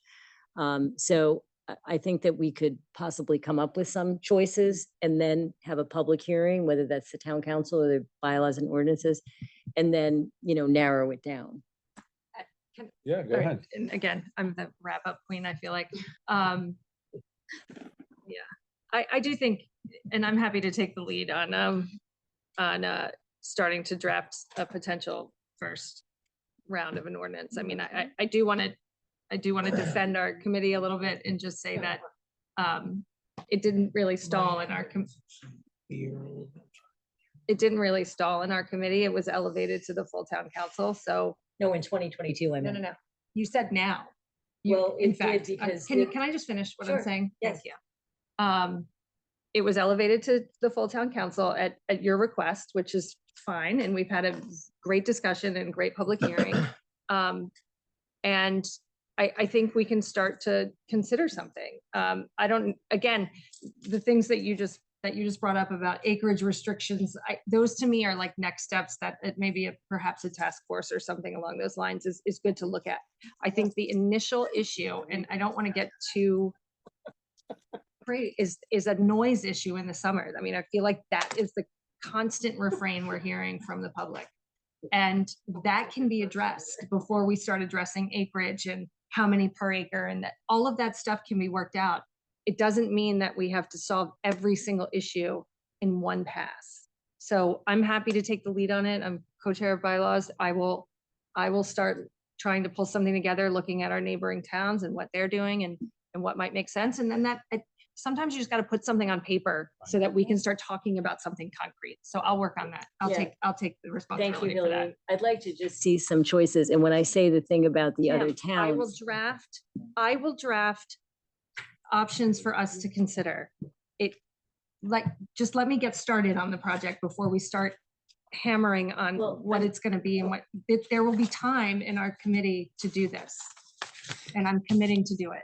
It's awesome, Hillary. Kim, and then let's wrap this up. okay, so I just heard you say that you wanted to not have variations. And one of the big things that I'm concerned about is the public has different points of view. So I just want to add that those things are part of other ordinances in other towns.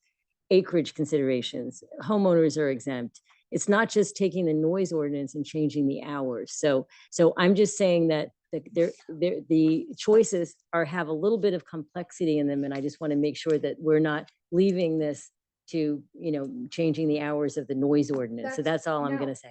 That's fine, and I totally get it, and I understand that. I also don't think that anything that we necessarily do in the short term is predictive or stops the conversation.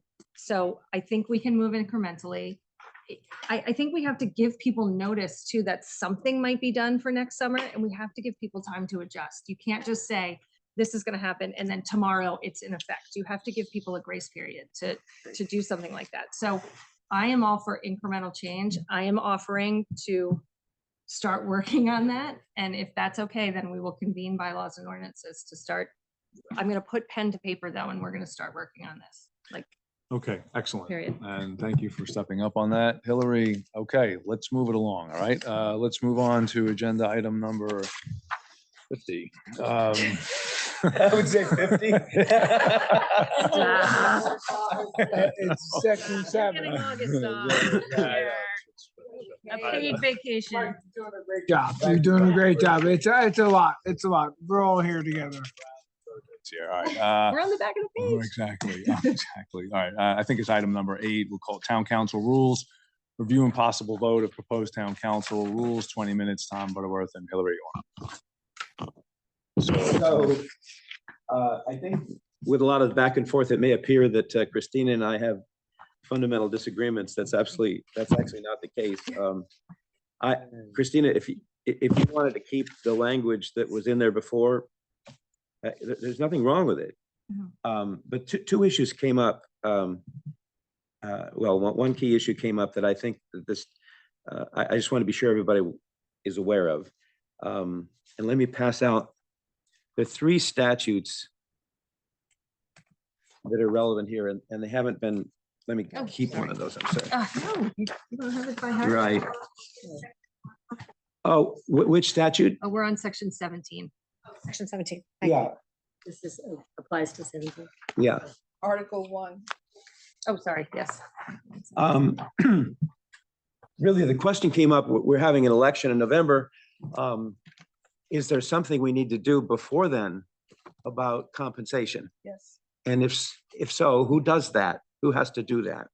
Well, let's talk about the who first. In Connecticut statutes, section 7-460, it says that it addresses the question of can a municipality, what's wrong? Do you have another copy? Are there any more down there? Thanks, Eric. Sorry. Thank you. We miscounted.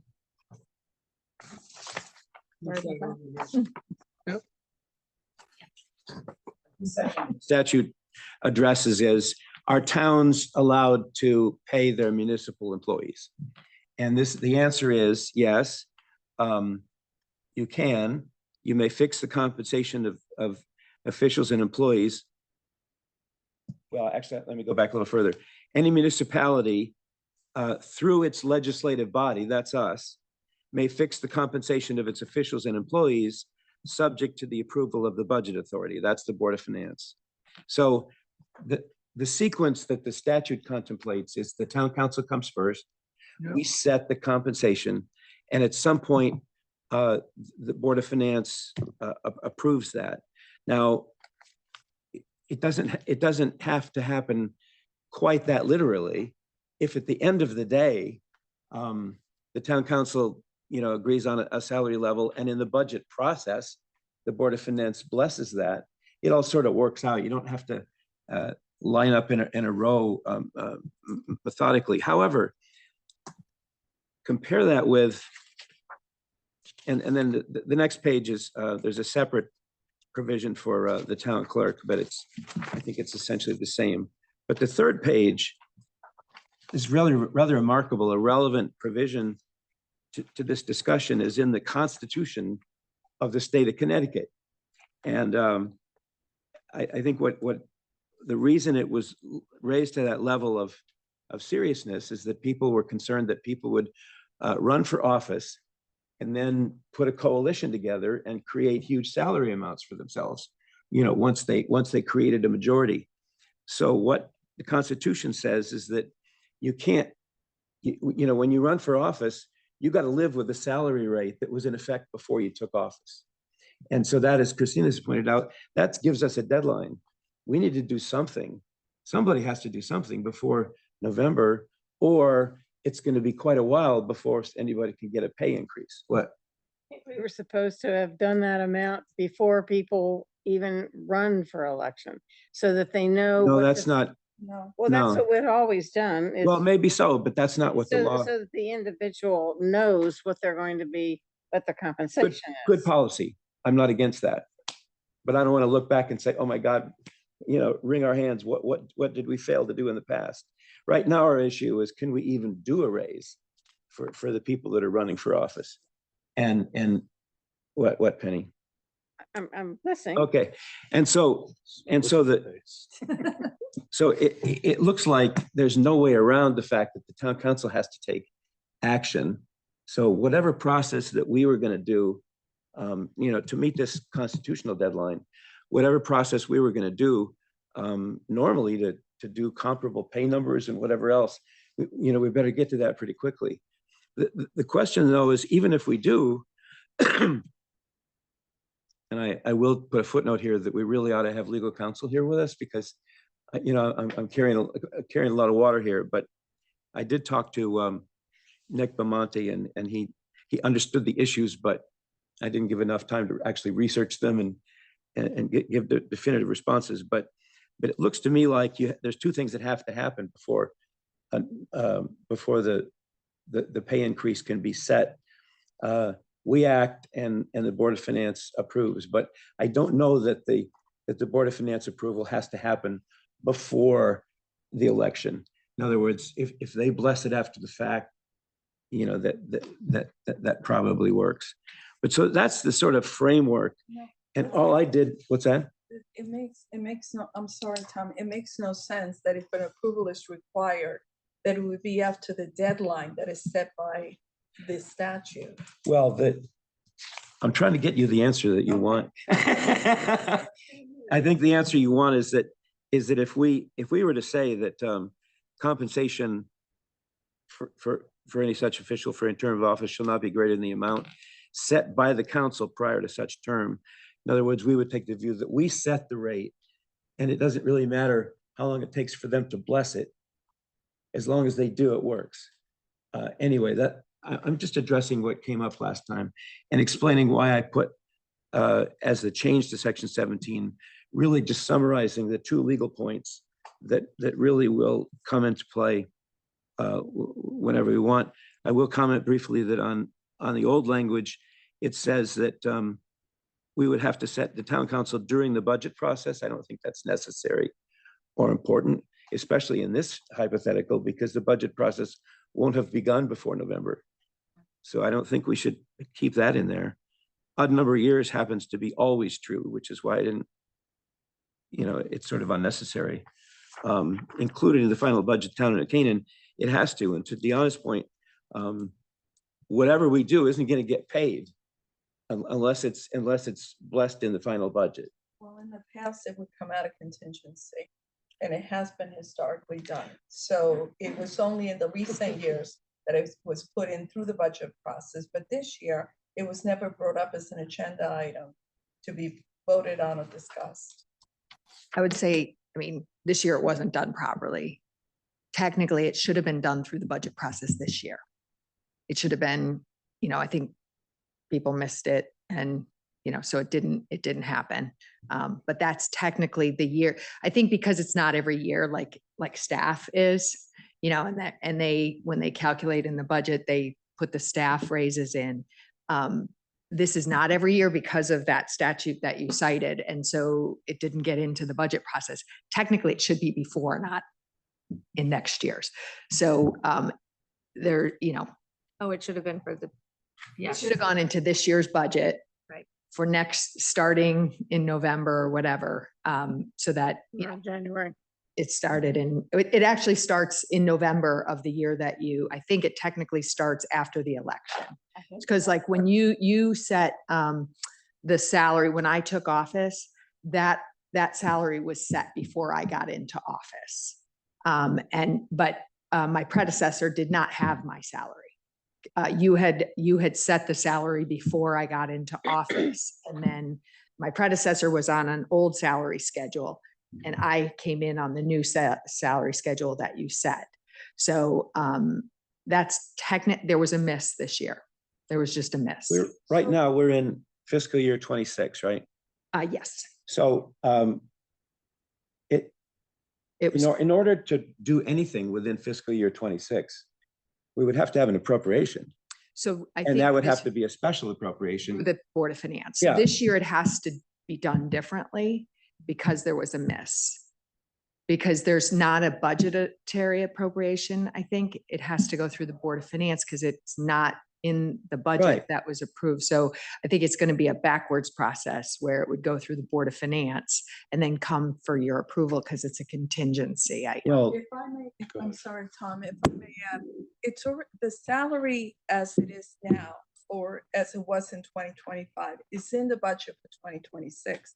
The incremental increase is not in the budget.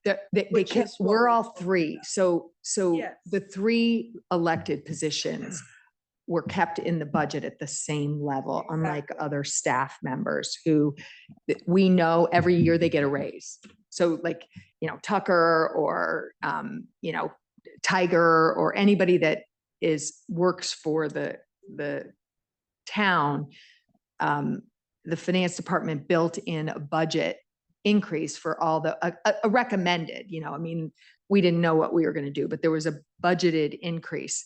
The three elected positions, because they don't get raises every year, we're not budgeted, and it was a miss this year. Right, but It's a- the actual amount, base pay. yeah, the base pay for last year is in this coming year. It's only the incremental increase that is missing. So it's not Right. like we're out of $100,000. Yes, our base salaries were all budgeted in. So I just wanted to Yes. clarify. that. Yes. There's no way to rectify that. That's because. It has to go through because it's a contingency and it's a transfer, it would have to be a transfer out of contingency because it didn't go through the budget process. That actually goes through the Board of Finance. So one possibility is that when this group takes office or is renewed to a subsequent term of office, they wouldn't get a raise in November. If we don't do anything, Well, the Board of Finance could recommend it and then you take it up Well, before November. Board of Finance has to be in the loop, but Yeah, I think they I'm are. coming back- Tom, I think they are. What do you mean? They're in the loop. Can I say something? Yeah, please. Or, Just let me- sure. Let me finish the Sorry. point. I wasn't just blowing smoke. The law requires the town council to be the first step in the process. I'm not trying to cut Board of Finance out of the process. We just all have to act. So I have on my screen a memo that was produced back in 2013. And I think it's been shared. I think Penny has shared it in years past as well. Kathleen Corbett did a whole study in 2017. She was a member of the town council at the time, because there was this hot potato of who's supposed to be reviewing the salaries. And it was determined after reading through the statute language 4-6 or 7-460 for the first selectman. Apparently the treasurer, it's not really, their memo says it's not really covered, but they were going to follow for a 7-460 in the absence of anything else. And then town clerk is 7-34. The way they framed it in here, and I'm happy to share this, I've shared it with a few of you who asked, suggests that it's the town council, the legislative body, that sets the salary. And when it says subject to budget authority, that's just generic language in the state statutes, because a lot of towns don't even have a town council. So each town has a different budget authority. In New Canaan, the town council is also the budget authority. That's why for the last 8 years, Board 4 of terms, Finance- no, Board of the Finance Board is of the Finance budget authority. recommends budgets and recommends special appropriations. The town council is the approval authority. Nothing gets spent without the town council's vote. No bond gets issued without the town council's authorization. But doesn't that, Spoke to Ira Bloom recently. He's happy to study, but I didn't want to send him on a wild goose chase or use legal budget. no, So I kept it to just a quick conversation. But he had said he's 90% sure that my interpretation that I just described is accurate. But happy to hear your thought. my thought was, if it's subject to our budget authority, if we're taking our budget authority literally, we can only cut recommendations from the Board of Finance. No, We can because only reduce it. the statute gives you permission to do that because we get to set the salary. Right, it's But it says subject to our budget authority, which if we, authority. no, to its I loved your ITS analysis. I'd hire you last. 7-460. So- It's subject to its budget. So I just want to be careful if we're trying to interpret this. It could be interpreted, it's a little ambiguous is all I'm saying. And I agree that the timing of this is unfortunate because we would like to, I think under normal circumstances, we would all be pretty comfortable with like a recommendation coming from the Board of Finance and then us either approving it or not. Unfortunately, we're in an unfortunate timing here where it got missed. And I think the interpretation that, because it's a little bit ambiguous, we're trying to make it happen because otherwise there's no increase for either of them until the next election cycle. So we are trying to interpret this in such a way where if there's going to be a potential increase, we have to make sure that it fits within the language as it can be interpreted. Does that make sense? Like I worry that if we read it very literally or aren't taking into account the various statutes, that there can be no increase for 3 years, which is, that might be okay with some people who want to keep the budget flat, particularly in light of the mark, but other people might want an increase. So I just want to make sure that we're all sort of on the same playing field because whether it says the or its is actually important. So let me Can jump be in. important to that, Yeah, no, which you know, I think like- you really hit the nail on the head because, I mean, I read statutes and interpret law all the time.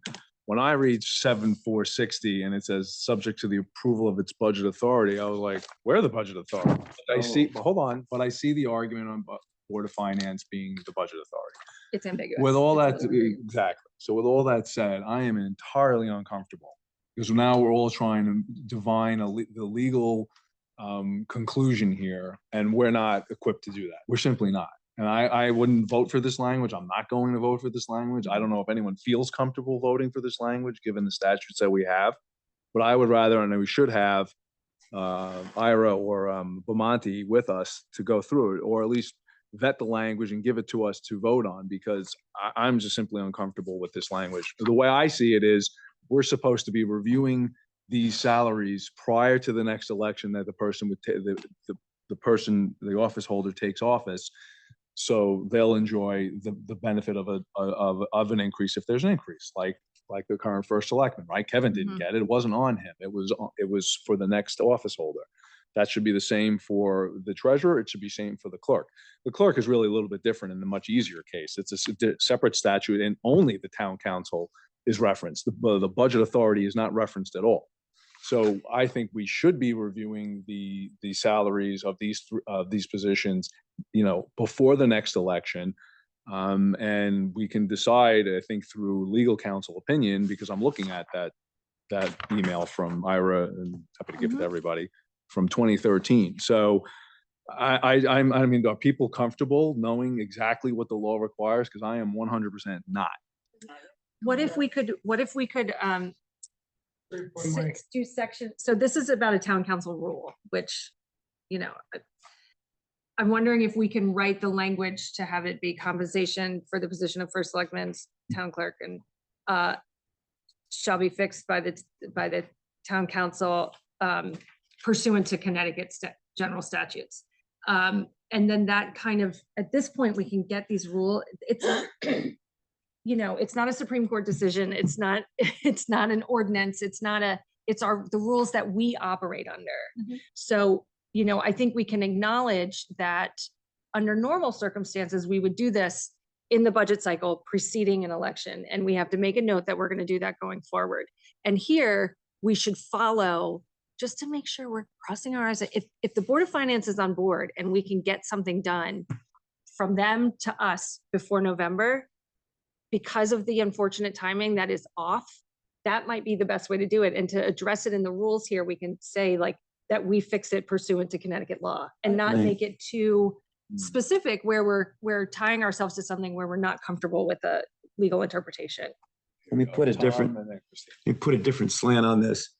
I think we could take the rules of the town council project and put it in a file right now. Don't worry about the rules of the town council. The provision that's in effect right now is fine. What we need to do is operationally get something done before November. Right. And we can sit down with legal counsel and Deanna and whatever, and try to attain that goal. Once we do, we will have clarified the law in our view, and then we can put it in the rules. I don't think we need to argue this in the context of a rule change. I agree with you, Tom. I think you're right. I think that, does Well everyone said. agree with what Tom said? Because I'm in agreement. We need to move forward operationally. We can't get held up on our language. So let's leave it changes. the way it's, is everyone comfortable leaving it as is No. in its current form? Yeah. And then we Well, need- does the current language, I guess, mean then you can't engage in that review, in that biannual review, because it says that it's supposed to happen during budget process or past the budget process? At this point.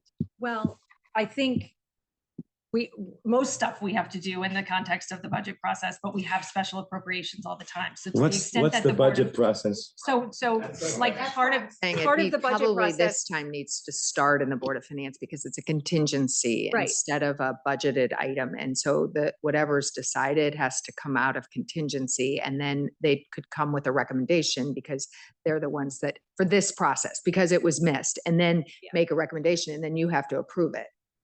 They'll never do this again. If I understand correctly, you're suggesting the Board of Finance determine the increase in salaries? Well, because they have to approve whatever you could make a recommendation and the Board of Finance has to approve it. Oh, Yeah, definitely. I would say that's the But process. I'm saying because it didn't happen the appropriate way this time, it should have happened during the budget cycle.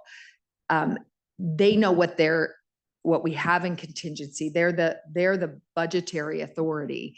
They'll know what they're comfortable with from a budgetary standpoint. They can make a recommendation to this body, and then this body can approve. And we can But you- always. Just reject for that this year. recommendation and go higher if we wanted to. I would suggest And that taken up appropriately. with regards to the town council rules, that we add what Hillary recommended, which is to comply with the Connecticut General Statutes, instead of leaving it that it has to be during the budgetary season. Well, the other possibility is we can come up with an answer, working with the lawyers, and then we can fix, before it's implemented, we Right. can fix the rules. Yes, but priority is to set the salary for all those positions and get it out. Yeah, not to worry about the rules. Let's hear from Eric. Section 17 doesn't even mention the budget process. Oh, the old version did. Because you Oh. have to have, I'm looking have I'm funds looking at the available to proposed give, revised version. to give people salaries. So for Board of Finance to say, it's a COLA, that's what we recommend. Just random. Exactly. And then it comes here and we could say, we don't like that, or that's too much, or it should be more. Let's have that discussion, but Yes, we it needs, well, no, we're saying it needs to come from the Board of Finance. At least make their recommendation to us for us to consider what we want to do with that. And if And we- then, yeah, and the last time we set salaries, we independently increased the salary for the town clerk and the treasurer. So we rejected correct. that recommendation and, The bottom line for Yes. me But is. we still did it. yeah. The bottom line for me is whatever you want to do, as long as the town council takes official action Yeah. before the election. Yes. That's the Exactly. only bottom line that I have. No, and I agree exactly with how you just worded it. I think, and the reason why I stepped up here is because I have deja vu from 2017, when literally because this exact topic came up, the bodies were fighting over the salaries. And I think that is a very disruptive process that I think would not be a good one to follow again and to repeat that. And that's the risk we run if we just assume that the budget authority is the Board of Finance, because I don't actually agree with that. And even a past Board of Finance chairman wrote me an email in 2017 saying they were not the budget authority either. So if that opinion has now changed, like, I think we need to talk to legal counsel about it. But I just don't think that you should have one board veto the town council. The council is the approver. And to essentially, Andrew, can we just put this out? Let's go get the lawyers involved and solve it. We don't need any more speech Yeah. making. I mean, I do think, I'm not speech making. no. Yes, you are. All right, Already. guys. No, and I think what we're saying is we do ultimately have that authority. I think that, we do take recommendations from the Board of Finance, and sometimes we follow them. Oftentimes we do because they're an expert board. Sometimes we deviate from it within what we're allowed to do. And I think it's good practice to listen to them and what they have to say. I would hope we're not in that pugilistic, stance in this case. I think that we all kind of agree that this is just something that was missed. No. Cut me off. Yeah, I just want to know if this thing that we do that we can approve or reduce, but we can't add. So say the salary comes in from the Board of Finance at X and we say, no, it should be X plus one. Because of the way we deal with budget issues, can we not do that? That's a That's the budget, question I had. that's a budget process point. This is not budget. No, This- no, it is, this it just- is. no, It it's is not. very, No, it's very not. important, because if we're getting a recommendation from the Board of Finance and it comes in as X and we want to add to the salary, because what Hillary's saying, we deviate sometimes. But our policy is we can never add. I want to know in this situation, if we disagree with the Board of Finance and we want to add, is that going to be allowed as we start to go through this legal process? I think you're creating a non-problem. That what we can't do, when we're handed a $110 million budget, we can't make it 111, okay? That's not this. We're talking about 87 cents here. We're talking about a 1-year salary increase, and we're recommending what that rate should be. Our recommendation goes into the budget process. At the end of the budget process, it's $109 million, and we can't, raise it. Those are two different issues. But Kim, I think I'm hoping I can assuage your concern here, is that we actually arguably have statutory authority to fix the salary upon the recommendation. So we, in this instance, whereas usually with the budget, we are only allowed to cut or reduce. In this instance, when it comes to the salaries of these 3 elected officials, we can add. Correct. That's Okay, my that's all. understanding, and we can confirm that through town That's what council, I but I just wanted. think that's, Yeah. I would be comfortable with that, but I would. I just want to make sure that I was wrong. I just asked a question. So what body has ultimate approval authority? It's us, or is it, it's Board of Finance? Okay, but the way it's written right now, it says, no, we're going back to the old language. We're not okay, so we're getting rid of the old language. rule amendment. We're going to leave it in its original. Well, we're going to follow the statute, but we're going to Yes. work with the lawyers for that. Such a weighty issue. So, so my clarification, we're not going to vote on the rules We're today. not, we're tabling that for a vote at a later time. I don't need any more red lines. No, I'm kidding. These rules are like, Yeah. All right, so let's It's move it like on this. to number something, Actually, we're 9, drafting agenda item number 9, committee reports, bylaws and ordinance. I think we had enough out of you guys. Yeah. All right, education, Maria and Rita. Go ahead, Maria, I know you have something. Yeah, so Monday night at the Board of Ed meeting, there was a discussion of the facilities capacity plan study, I guess. So the Board of Ed hired consultants, M&P Planning and SLAM Collaborative, and they did a study, a long-range plan, and came up with, based on, I guess, enrollment, instructional needs, modernizing school buildings, they came up with a 3-phase plan. One was to build a new elementary school in the north. They're calling it the Clark property. I just want to clarify that it's a property on Smith Ridge Road that I guess the town acquired in the 50s. It was donated. Oh, I don't know how they got it, but it must have been owned by someone named Clark, but there's also another Clark property on the market, so not to be confused with the That's two. the one on the Crackoff's place now. It's not to buy the one that's on the market. Right, it's not to Not get that. that one. It's already This on is town the, I owned. wish we call it something different because it's gonna get confusing because that's a pretty Can't, that's what the name of it is. substantial property. Well, it's no longer the Clark property. It's the New Norwalk, it's the Smith Ridge Road town-owned property. So the phase 1 is to build a new elementary school that would house 470 to 500 students. It would ease up overcrowding at the other schools. The estimated cost for that was, the top number was 109 million. Phase 2 would be to renovate the 3 elementary schools, and the estimated cost for that would be, the top line was 65 million. Phase 3 was to retrofit Saks to house a pre-K program and expand it, and the top cost, and also relocate the central office. So that top cost was 23 million. The entire plan is projected to cost between 194 on the low end to 328 million. Limited state reimbursement, 5 to 10%. So I was a little surprised. I hadn't heard of. A little. Didn't But we just that's- buy them a building? So this Let's is, tell us- this is my update. This tell is us what how yours happened at the go. meeting. I don't, it was just a study and they're reporting on it. There's no approval or anything. So I just want everyone here on the board to understand that this is out there, which You should go to the New Canaan Public Schools website, go into the Board of Ed presentations, and the full July presentation is 14th, yeah, then. you can listen. And to then the- you can also watch the video on the, Great. Okay. Can I Any, just ask one question? yes. Was that in the budget? Because no. in other words, no, not the school, but the spec work and the studies, and I didn't see that in the budget that we got. You Like, I'm know- assuming this was done like 6 months ago. I didn't see any of that. I don't know, information. because it was really detailed, like they Yeah. took a survey, they plotted it all out. It looks like it was a lot of work. So I'll find out what, I think That would that's be a good. good question to ask. I like- like to know what the budget was for that study, what the cost has been. Yeah, Thank you.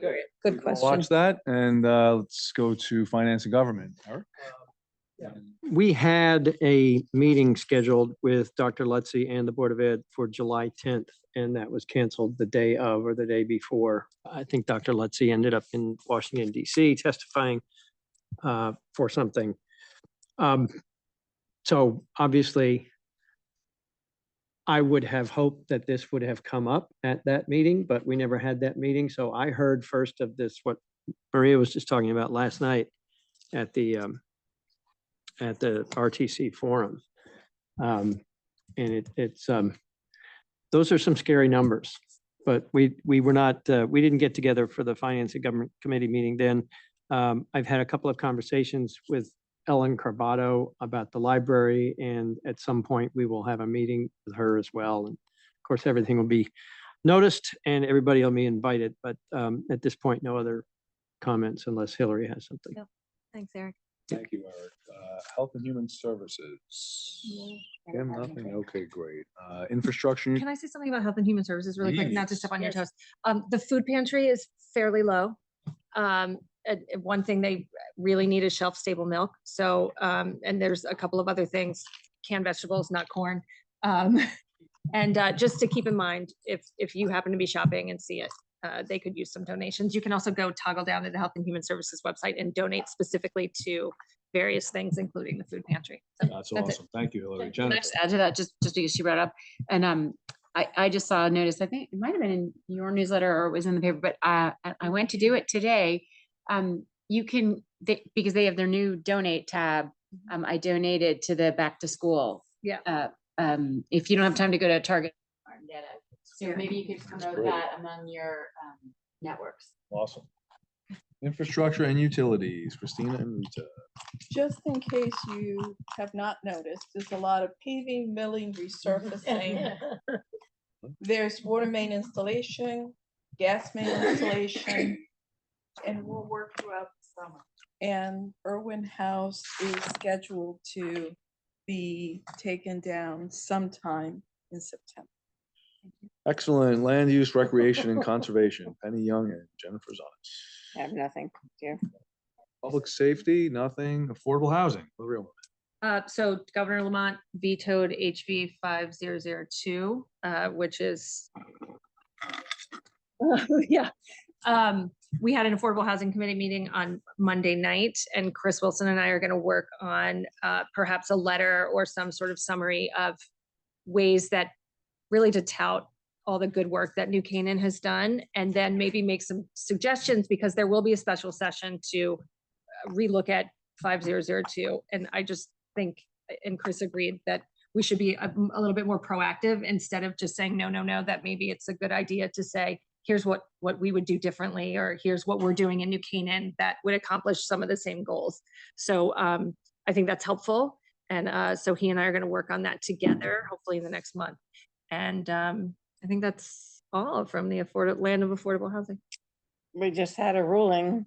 Oh, yes, we did. Sorry. So the Weed Street development ruling, Judge O'Hanlon ruled in favor of the developer, and the fight goes on, I guess, right? Yeah. We're Notice of appeal, right? Requested by Hollister, but 28, but we're filing a petition for certification. application to be able to appeal. Right. Because there's no appeal as of right. So it has to be, it has, so that is, that's pending. But that there's still the issue of access to the sewer line. Yes, that's a private lawsuit. Yes. Yeah, between the resident about the easement. Are they likely in this climate to deny that right to appeal? Well, I can tell you that, that Mr. State- Carpin's State doing the Supreme same Court. thing at 51. Well, first he's filed a right Rehearing. to hear the entire case at 51 Main. And then, so, you know, who knows what's going to happen, but yeah, so it's just a never-ending saga that continues and keeps lawyers employed. Or they can grant a writ if they, you know, or not. They're busy. They set Yeah, priorities. it's being handled and it's going along as a matter of course. So Yeah. that's the best we can do right now. Mhm. All right. Okay, everyone, can I get a motion to adjourn? Christina, Kim seconds, all in favor. Thank you, everybody. Thank you. Enjoy the rest of your summer, everyone.